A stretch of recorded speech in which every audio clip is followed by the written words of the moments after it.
Hey fans, it's me here for a comic show. We have a lot of great comics this week. Let's just dive into it. My favorite book of the week, Justice League No Justice #2. I am loving this book. I loved everything Snyder did with Metal.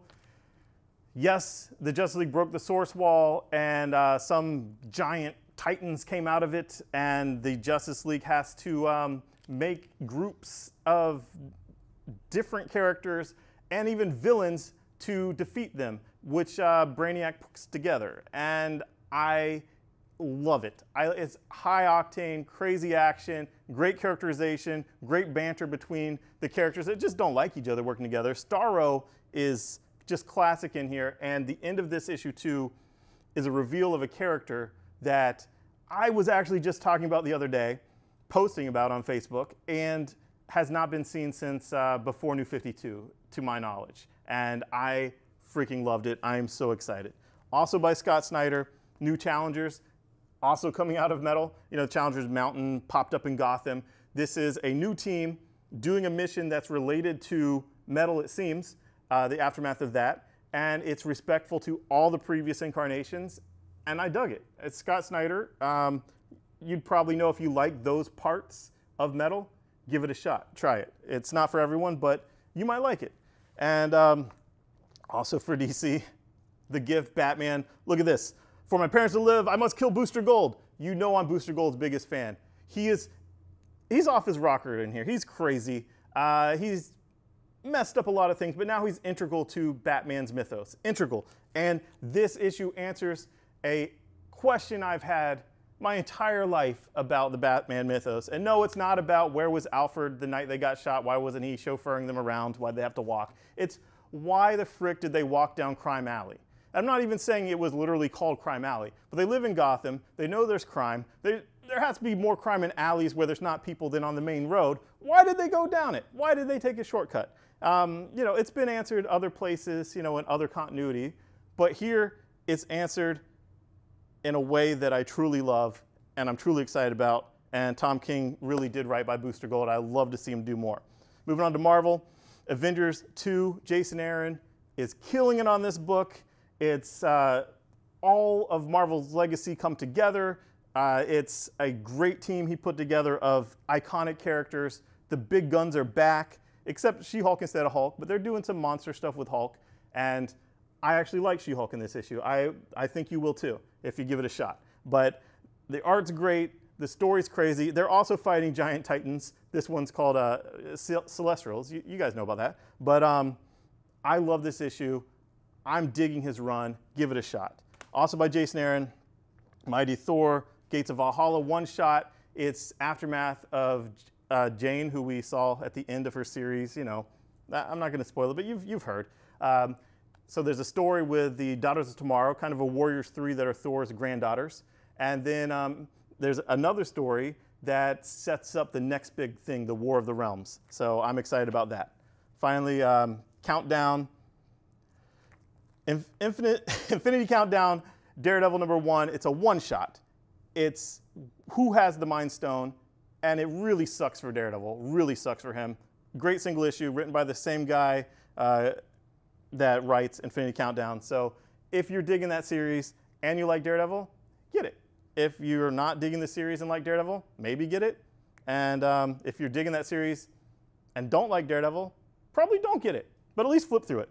Oh, and then the Wedding Special.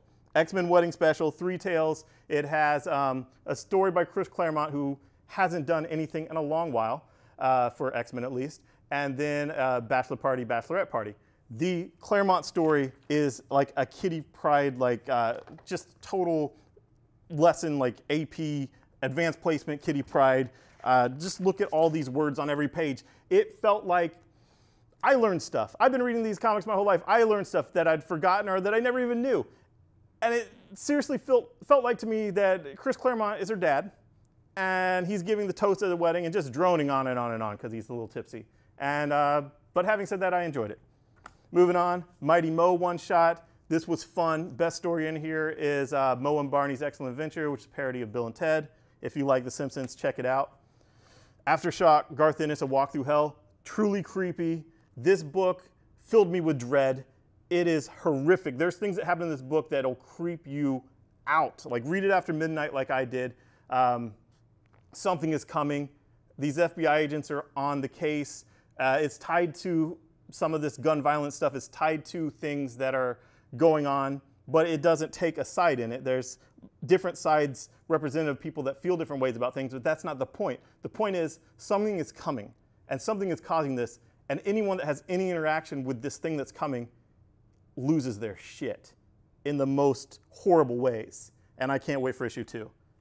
Moving on, Flavor, Image, new #1 by Joseph Keatinge, friend of mine, friend of the store. You know, like, I like that guy. We've smoked weed out of an apple before. You know, San Diego, stuff happens. But anyway, Flavor, it's what I'm calling food and fantasy. Yes, it's a foodie story, food competition, food stuff, but it's also fantasy. Giant swords, talking dogs, that kind of like. So the marriage of those two things, it says teen plus.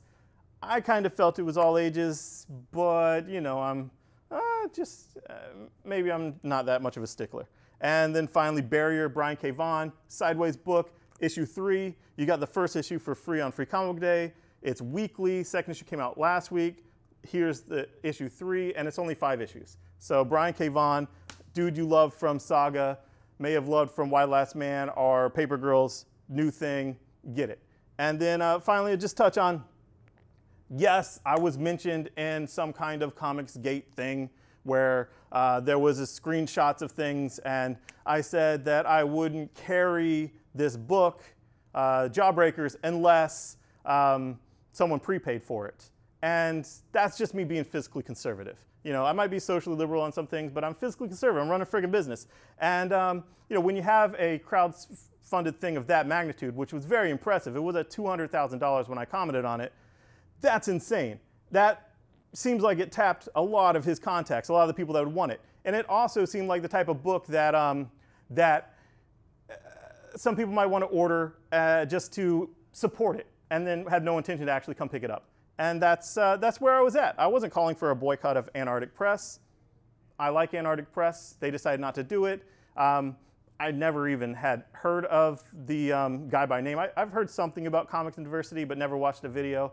So I see that he's said some things that are pretty out there, like that Dan Slott is a pedophile or something, and I love Dan Slott. I love that man.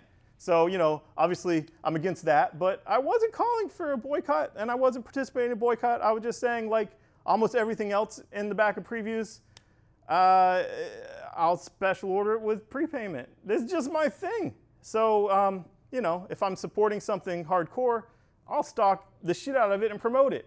If I'm kind of wishy-washy about something, I might order a copy. And if I don't want to go bankrupt, I say, okay, 80% of what's in the preview guide, I'll absolutely take your prepayment. I love money, but I need a prepayment. And that's all. Thanks, guys. Bye-bye.